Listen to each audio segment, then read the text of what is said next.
Hello दोस्तों, नमस्कार। एक बार फिर से स्वागत है आपका अपने यूट्यूब चैनल एग्री मंत्रा पर। मेरा नाम है आनंद पाल और जैसा कि हम एफ.ओ. स्पेशल सीरीज के पार्ट को डिस्कस करते आ रहे हैं और उसी सीरीज को आगे बढ़ाते हुए आज हम डिस्कस करेंगे एफ.ओ. स्पेशल सीरीज के 15वें पार्ट के बारे में। आई होप आप लोग सभी अच्छे होंगे और आपकी पढ़ाई और प्रिपरेशन अच्छी चल रही होगी। तो चलिए स्टार्ट करते हैं और आप इस वीडियो में लास्ट तक बने रहें। काफ़ी महत्वपूर्ण होने वाले हैं ये सेशन आपके आने वाले एग्जाम पॉइंट ऑफ व्यू से। तो आज के सेशन का पहला क्वेश्चन रहेगा, the total amount of water present in the soil is called.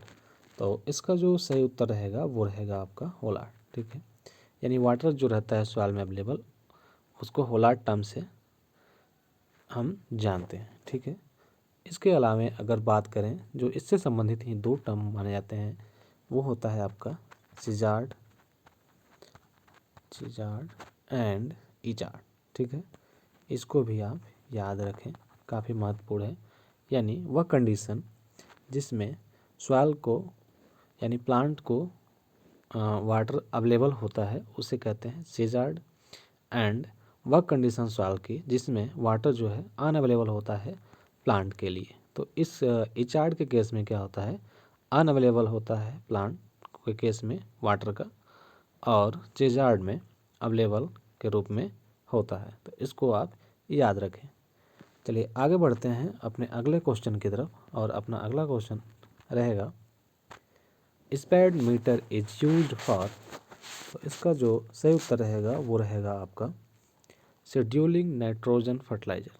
ठीक है, यानी कि स्पेड मीटर जो होता है, स्पेड यानी कि सॉइल प्लांट एनालिसिस डेवलपमेंट, ये क्या करता है कि ये क्लोरोफिल के लेवल को या क्लोरोफिल के कंसंट्रेशन को मेजर करता है, जिससे हमें पता चलता है कि क्रॉप में नाइट्रोजन कितना देना चाहिए।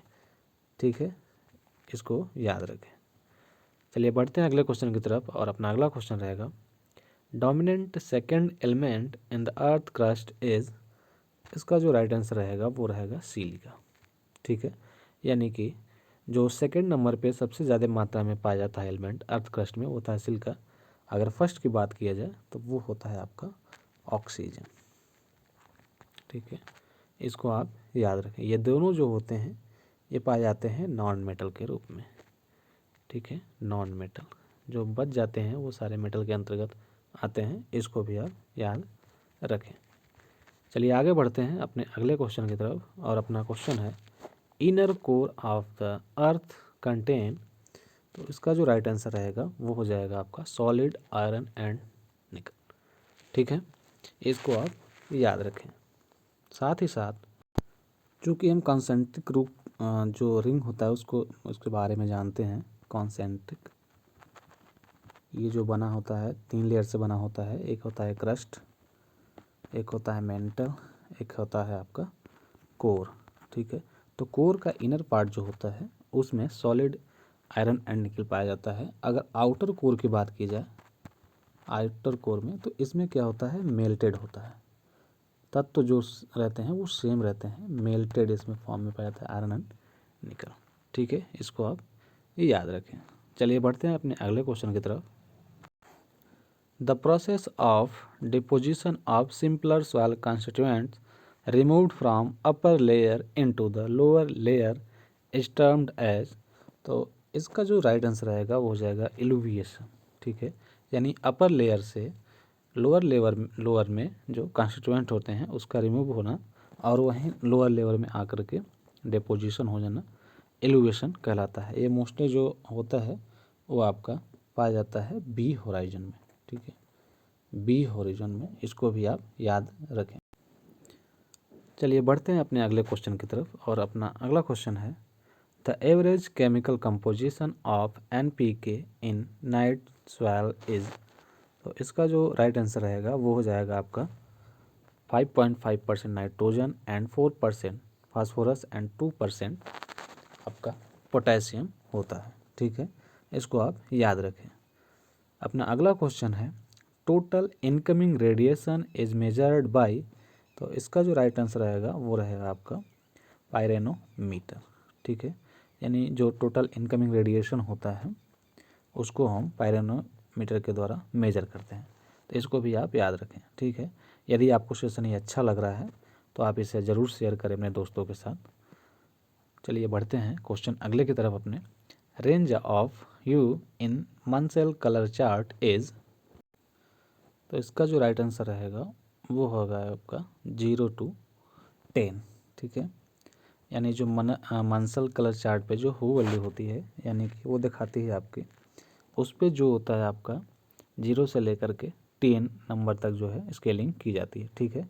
जो 0 आपका शो करता है वो करता है आपका एब्सोल्यूट रेड कलर, ठीक है, एब्सोल्यूट रेड कलर। और जो 10 है वो 10 अपना शो करता है एब्सोल्यूट येलो कलर, ठीक है, एब्सोल्यूट येलो कलर, ठीक है। और जो ह्यू होता है, वो डिनोट करता है डोमिनेंट स्पेक्ट्रल कलर को, ठीक है, डोमिनेंट स्पेक्ट्रल कलर को डिनोट करता है। इसको भी आप याद रखें, ठीक है। चलिए बढ़ते हैं अपने अगले क्वेश्चन की तरफ। अपना अगला क्वेश्चन है mass of microbes per unit area in normal soil is, तो इसका जो राइट आंसर रहेगा वो हो जाएगा fungi, then bacteria, then actinomycetes, then algae, ठीक है। इसको आप याद रखें।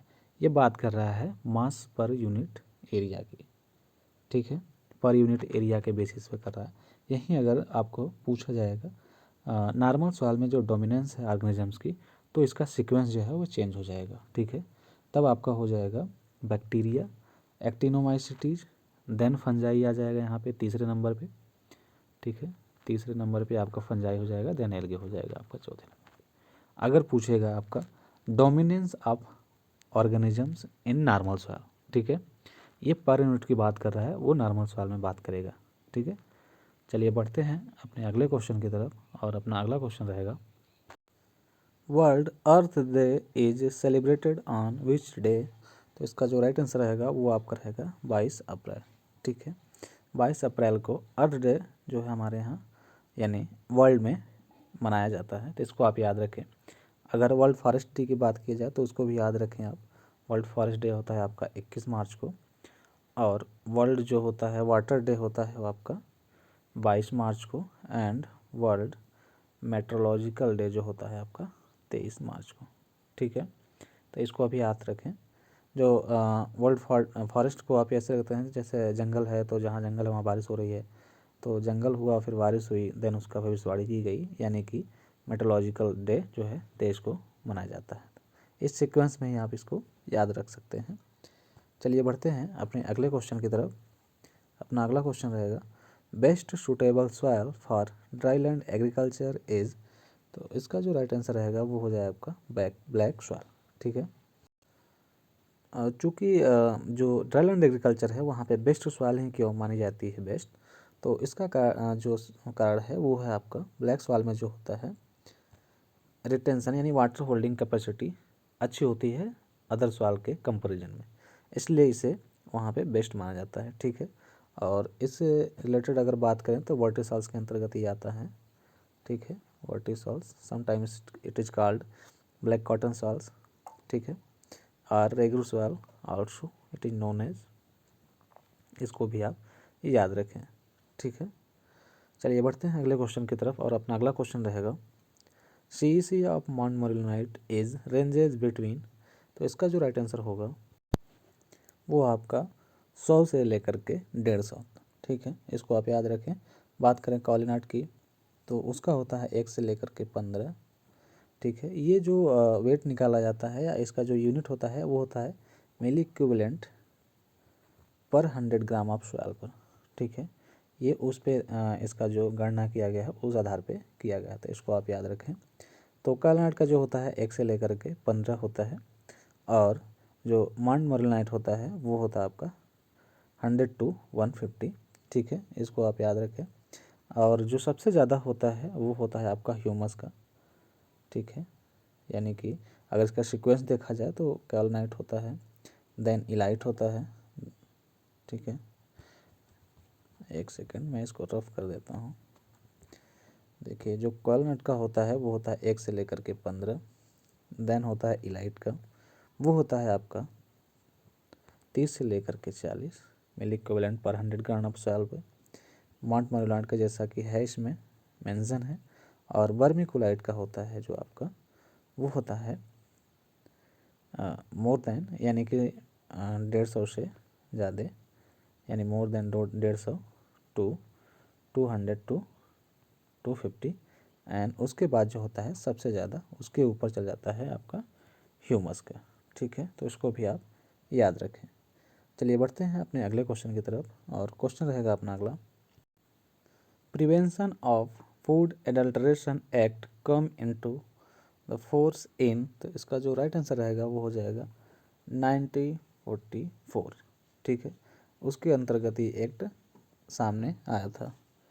चलिए बढ़ते हैं अपने अगले क्वेश्चन की तरफ, और अपना अगला क्वेश्चन रहेगा, the thermal efficiency of petrol engine is, तो इसका जो राइट आंसर हो जाएगा वो हो जाएगा आपका 25 टू 32%।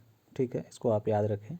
अगर बात किया जाए डीजल इंजन की, इसी केस में डीजल इंजन की, तो जो इसकी थर्मल एफिशिएंसी होती है वो होती है आपकी 32 से लेकर के 38%, सॉरी, सम टाइम ये जो हो जाता है 40% भी कहीं कहीं मिलती है किताबों में, यानी 32 से लेकर के 40% कहीं कहीं देखने को मिलता है। ठीक है, तो जो राइट आंसर रहेगा इसका डीजल के केस में हो जाएगा 32 से लेकर के 38%, और पेट्रोल के केस में जो थर्मल एफिशिएंसी होती है वो होती है 25 से लेकर के 32% तक। ठीक है, ये सेशन का अपना लास्ट क्वेश्चन था।